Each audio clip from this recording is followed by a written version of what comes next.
Details about a murder-for-hire plot that was uncovered in Philadelphia. Investigators say the suspect offered to pay a hitman $5,000 to kill his target just last week, and more lives could have been at risk. Action News reporter Maggie Kent is live in Center City with the latest. Hey, Maggie. Christy, I can tell you that the motive behind this murder-for-hire plot, the FBI says that 47-year-old Darnell Jackson was willing to pay that $5,000 in order to eliminate someone that they call, quote, a rival gang and drug dealer.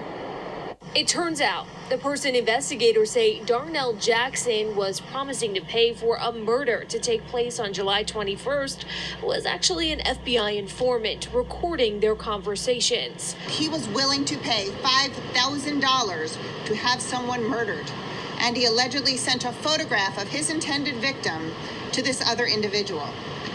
In ongoing conversations, Jackson is alleged to have mentioned that he also wanted someone to locate close friends of his intended victim so that they could be harmed as well. Police pulled Jackson over in Southwest Philadelphia after he got a call from the informant that the deed was done, with the instructions to meet up and exchange money instead of money in Jackson's vehicle. But when law enforcement officers pulled him over minutes later, they allegedly found him with nowhere near $5,000. But he did have a loaded Glock-style, personally manufactured firearm, also known as a ghost gun.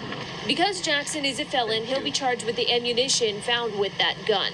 Philadelphia Police Chief Inspector of Detectives Frank Venor says 3,400 crime guns have been confiscated this year so far in Philadelphia. Ghost guns, though, can be hard to prosecute. The problem is when they're apart, the legality of the pieces is not something we could always take action with. So it's very difficult to get them when they're together and they're a firearm.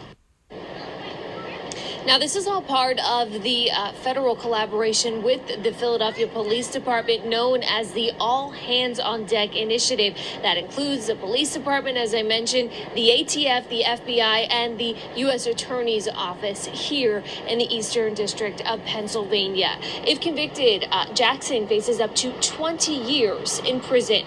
Live at the federal courthouse, Maggie Kent, Channel 6, Action News.